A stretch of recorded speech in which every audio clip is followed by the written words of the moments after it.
team that he has and the coach that we expect him to be, the coach he expects himself to be, next year I expect him to be in the top 20. Part bad coaching, part bad personnel.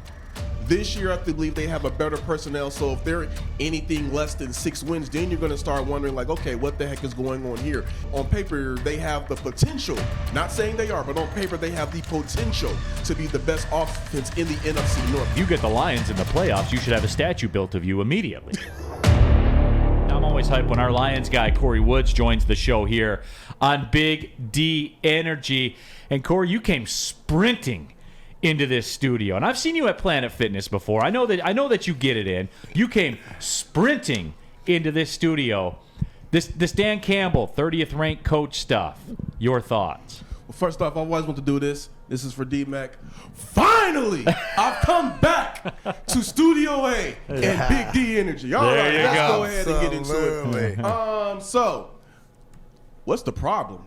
He's ranked the 30th best coach in the NFL. Rankings can change, but I think it's apropos. The Lions were 3-13-1 last year. They started out 0-8. The only games they won last year were their final 3 home games, and throughout the season, Dan, up until they start, they got the tie, I guess you can say.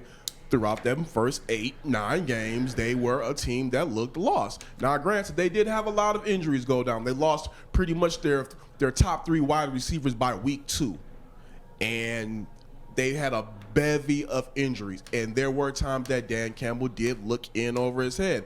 However, he did adjust towards the end of the season, and just because they went ahead and won, they looked better towards the end of the season, they still end up picking number 2 in the NFL draft. So, I think right now the record is, ranking him as the 30th best coach. I don't think that's an unfair ranking, just giving how the totality of the season played out. That doesn't mean that he is like those coaches are better than him. There have been coaches that probably have had better luck than him last year. So again, it can change. Just because he's ranked right now the 30th best coach doesn't mean that is really who he is. You just have to go off of what the results are. Here it is. If I'm Dan Campbell, I think I'm an 18 handicap, and you're giving me a 30, so I get a 12 extra shots to work with. That's how I look at it.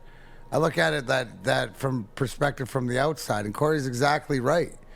Right? There's a difference between the beginning of the year, Dan Campbell, who we saw sort of find his way into his coaching role. It was tough. He persevered. I mentioned it to you all the time. You searching for your first win down there, but you and Dan Campbell were a lot alike, and then you persevered. And then at the end of the day, Neil always says that the Pistons could be better eyeball tests, but the record not be better. I think that's impossible for the Lions. Now, at the end of the year, yes, they were a better team. The record didn't show it. They got the 2nd overall pick. Aiden Hutchinson could be the 12th sack guy that Sam says he's going to be moving forward. Now, with the team that he has and the coach that we expect him to be, the coach he expects himself to be, next year I expect him to be in the top 20.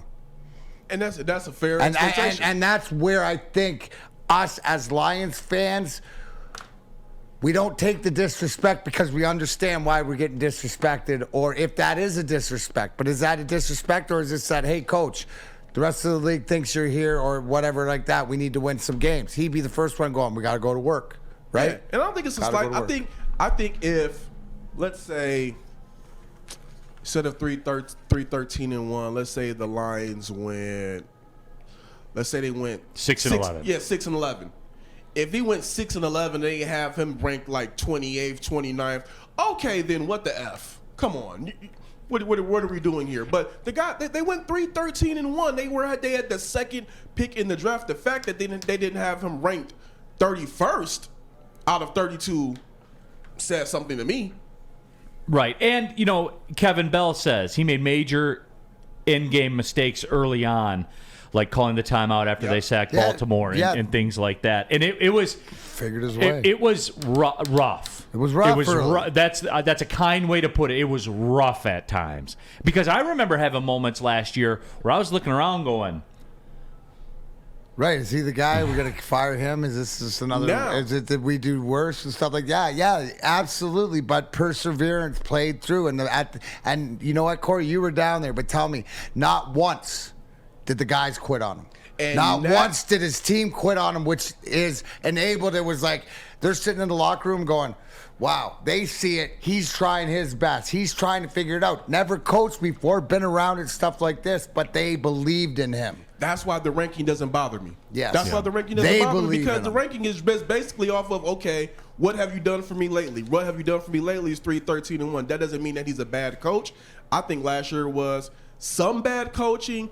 It was like, if you want to go 50-50, 40-60, whatever, it was part bad coaching, part bad personnel. This year, I believe they have a better personnel. So if they're anything less than 6 wins, then you're going to start wondering, like, okay, what the heck is going on here?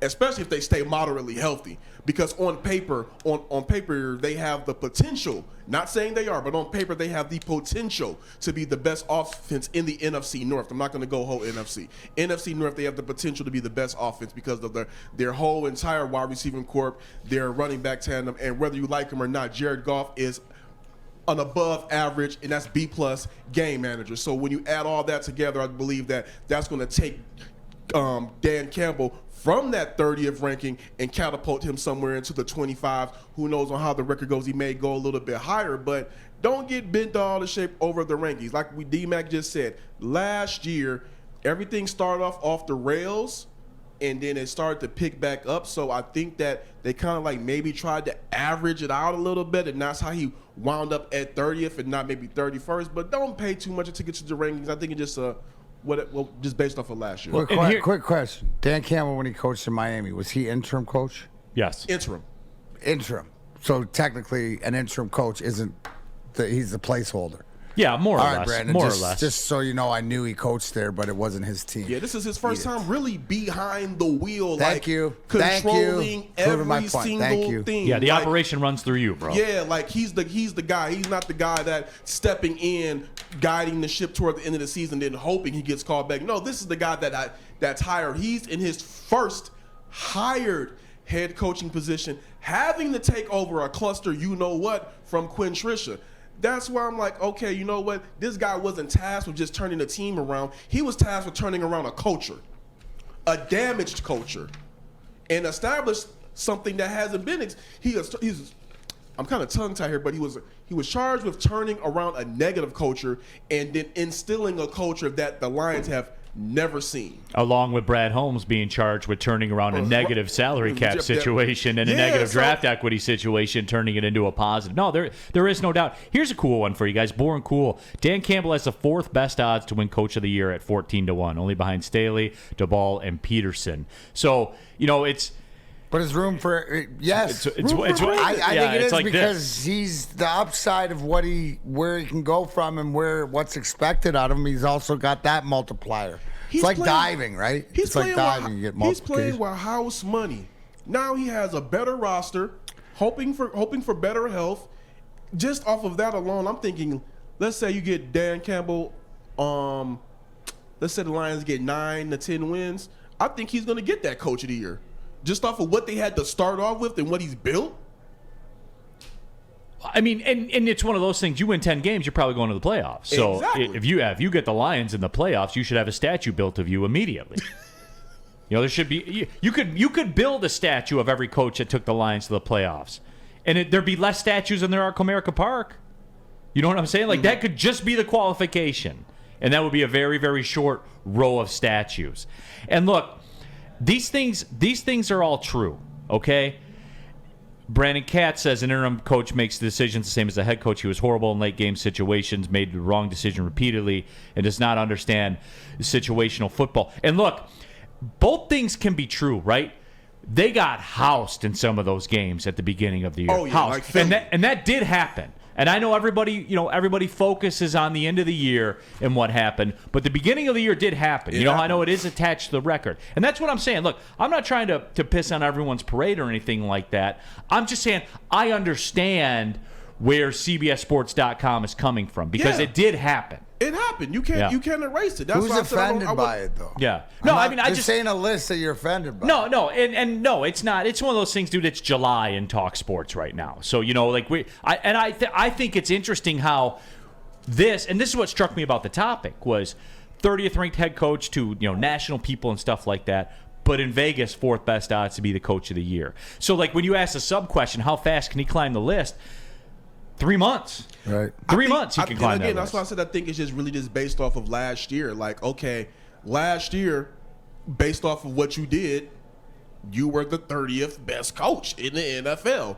But with what you have done what your team has done in the offseason, Vegas is looking at it like, okay, because of what the Lions did in the offseason and what we expect them to potentially do, he could be the one of those favorites to win Coach of the Year. We expect them to turn it around based on paper of what they have going into the season. So, like you just said, 2 things can be true. You can be the 30th ranked coach by CBS standards and it be valid, but you can also, by Vegas standards, be, hey, we expect you to turn it around this year. Yeah, and both things can be true. Appreciate you sliding through, Corey.